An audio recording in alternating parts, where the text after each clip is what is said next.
ہم نے اس وقت یہ فیصلہ کیا کہ جو سیاسی جماعت ہمارے پاس آئے ہیں، جو وعدہ کر رہے ہیں کہ وہ پولیٹیکل سٹیبلٹی لے کر آئیں گے، جو وعدہ کر رہے ہیں کہ مہنگائی میں کمی لے کر آئیں گے، ہم ان کے ساتھ دیں گے، ان کا حکومت بنائیں گے۔ اور ہم نے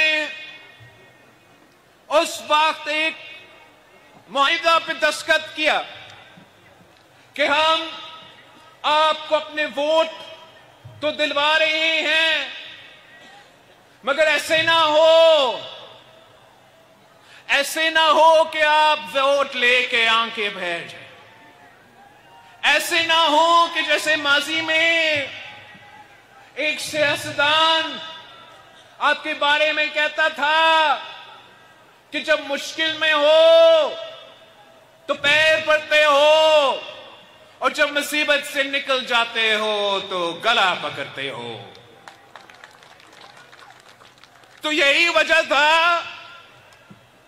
کہ پاکستان پیپلز پارٹی کی چیئرمین اور پاکستان مسلم لیگ نواز کا سربراہ نے باقاعدہ طے کیا کہ آپ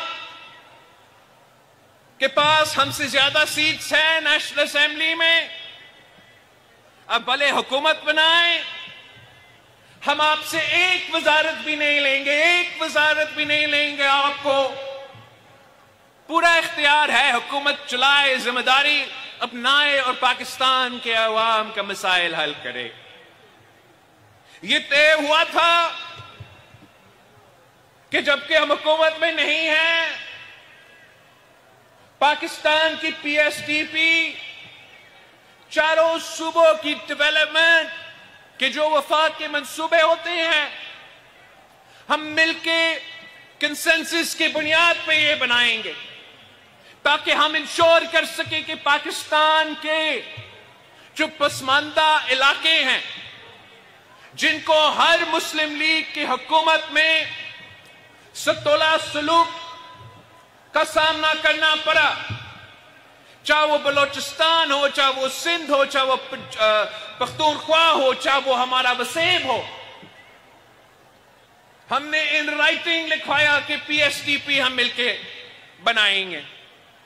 ہمیں معلوم تھا کہ بلوچستان اور سندھ اور جنوبی پنجاب، جنوبی پختونخوا سب سے زیادہ متاثر تھے پچھلے سیلاب سے، تو یہی وجہ تھا کہ ہم نے اپنے معاہدہ میں باقاعدہ لکھوایا تھا کہ سب سے پہلے ترجیح یہ ہے کہ جن لوگوں کو اس سیلاب میں نقصان ہوا ان کا ضروریات ہم پورا کریں گے۔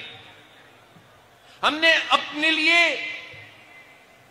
کوئی وزارت نہیں مانگا، صرف اپنے عوام کا حق مانگا ہے۔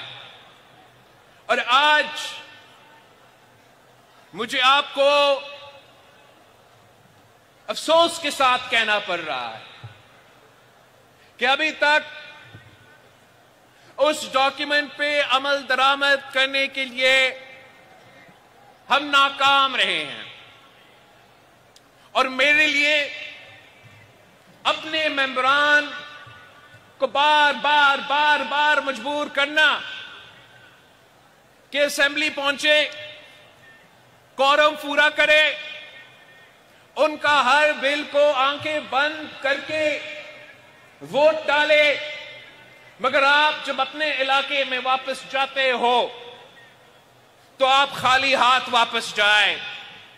جب آپ اپنے علاقے میں واپس جاتے ہو اور آپ سے سوال کیا جاتا ہے معیشت پہ، امن و امان پہ، دہشت گردی پہ،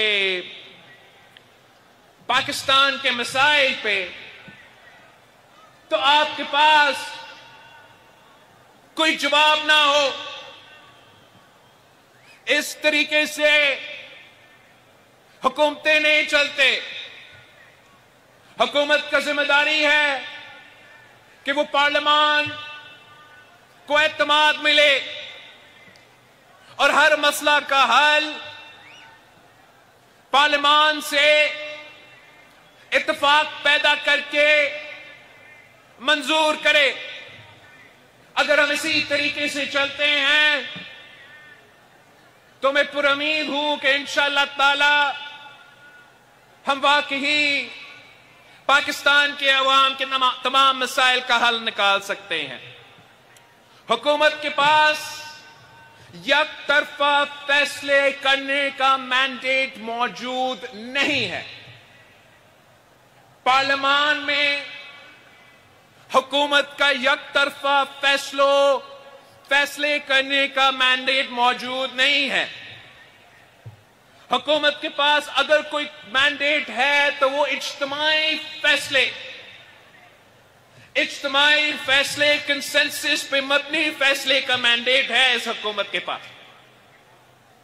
اور میں حکومت کو یہی تجویز دیتا ہوں اور صدر پاکستان سے اپیل کرتا ہوں کہ بطور صدر پاکستان اور وفاق کا نمائندہ کہ حکومت کو یہ تجویز دیا جائے کہ جو فیصلے اتفاقی رائے سے لیے جاتے ہیں وہ طاقتور فیصلے ہوتے ہیں، وہ مسائل کے اصل حل نکالتے ہیں۔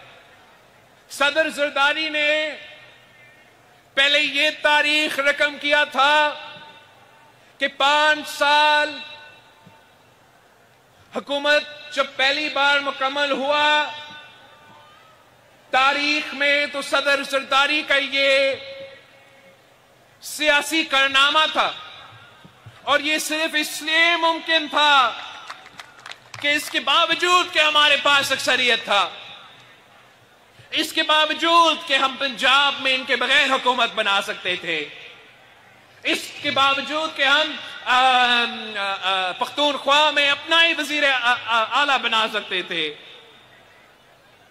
پورا ملک میں صدر زرداری نے ریکنسیلیشن کے نام پہ تمام سیاسی جماعتوں کو ساتھ لیا،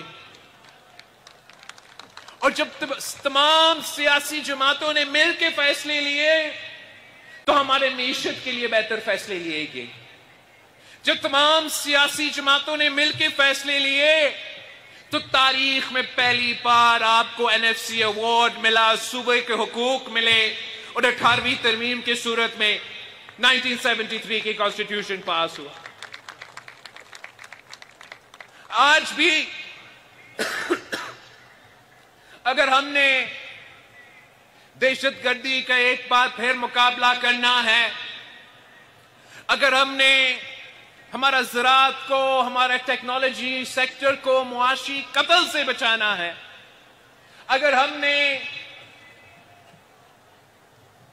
سیاسی سٹیبلٹی قائم کرنا ہے تاکہ ہم بین الاقوامی سازشوں کا مقابلہ کر سکیں، تو تمام فیصلے اتفاق رائے سے لینے پڑیں گے۔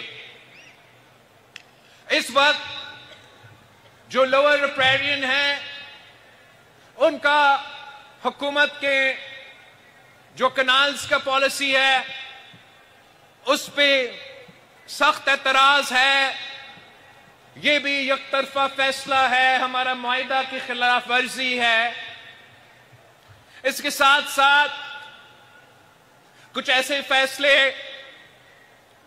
جو معیشت کے حوالے سے ہیں، کچھ ایسے فیصلے جو قانون سازی کے حوالے سے ہیں، ان تمام ایشوز پہ انشاءاللہ تعالی پاکستان پیپلز پارٹی کا کوشش یہی رہے گی کہ ہم آپ کا نمائندگی کرتے ہوئے جتنا سیاسی سپیس موجود ہے اسی سیاسی سپیس میں آپ کا حقوق کا تحفظ کریں اور پاکستان کے مسائل کا حل نکالیں۔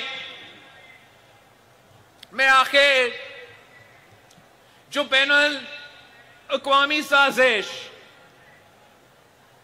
پاکستان کے خلاف پک رہا ہے جس کا مقابلہ کرنے کے لیے ہمیں ایک ہونا پڑے گا. سیاست کو ایک طرف رکھ کے پاکستان کا اور پاکستان کا دفاع کا سوچنا پڑے گا.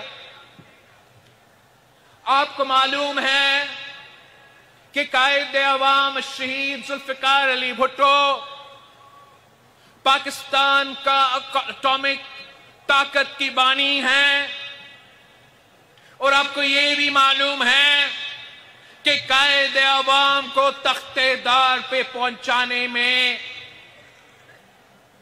ایک جو سب سے بڑا جرم بین الاقوامی طاقتوں کی نظر میں وہ یہ تھا کہ قائد عوام نے اسلامک بم بنا دیا. آپ کو یہ بھی معلوم ہے کہ شہید محترمہ بینظیر بھٹو نے پاکستان کو میسائل ٹیکنالوجی دلوائی. مطلب کہ اگر شہید ذوالفقار علی بھٹو نے ایٹم بم دلوایا تو اس کا جو بندوق ہے، وہ جو میسائل ہے جس پہ آپ وہ اٹامک ویپن باندھ کے فائر کر سکتے ہو، وہ طاقت شہید محترمہ بینظیر بھٹو نے دلوائی تھی.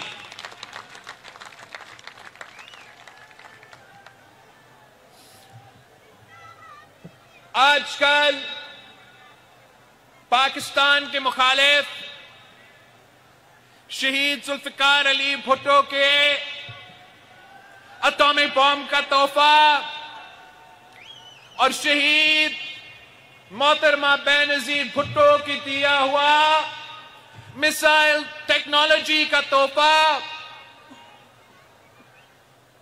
یہ ان کو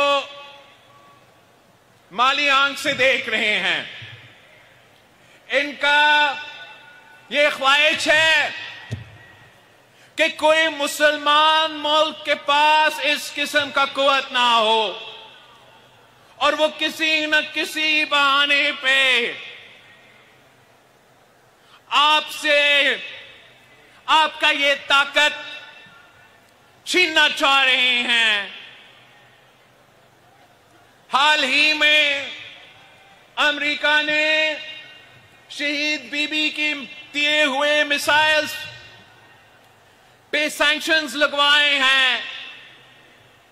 تو میں پاکستان پیپلز پارٹی کی طرف سے پورا پاکستان کو اور پوری دنیا کو بتانا چاہ رہا ہوں کہ پاکستان پیپلز پارٹی جب تک موجود ہے، ہم نہ اپنا اٹامک طاقت پہ سودا کرنے دیں گے اور نہ ہی شہید بی بی کی میسائل پروگرام پہ. آپ دیکھ رہے ہوں گے کہ مختلف ممالک مختلف بیان دے رہے ہیں ہمارے اندرونی سیاست کے اوپر، اور آپ کو معلوم ہونا چاہیے کہ یہ سب کچھ بہانہ ہے. یہ سب کچھ بہانہ ہے. کسی کو کوئی فکر نہیں ہے پاکستان کی جمہوریت کے بارے میں، پاکستان کی انسانی حقوق کے بارے میں، پاکستان میں کسی قیدی کے بارے میں. وہ تو عمران صرف بہانہ ہے. نشانہ پاکستان کا اٹامک پروگرام ہے، نشانہ پاکستان کا میسائل ٹیکنالوجی ہے. اور اب میں واضح کرنا چاہ رہا ہوں کہ پاکستان تحریک انصاف کے بانی کو کلیریفائی کرنا چاہیے کہ کیا کہ لوگ جو ان کے حمایت میں ہر ایک دن کوئی بیان نکال رہے ہیں، کیا یہ وہی لوگ نہیں ہیں جو پاکستان کی اٹامک پروگرام کے خلاف ہے؟ کیا یہ وہی لوگ نہیں ہیں جو شہید محترمہ بینظیر بھٹو کی دی ہوئی میسائل ٹیکنالوجی کے پروگرام کے خلاف ہے؟ یہ آپ کے حق میں کیوں بول رہے ہیں؟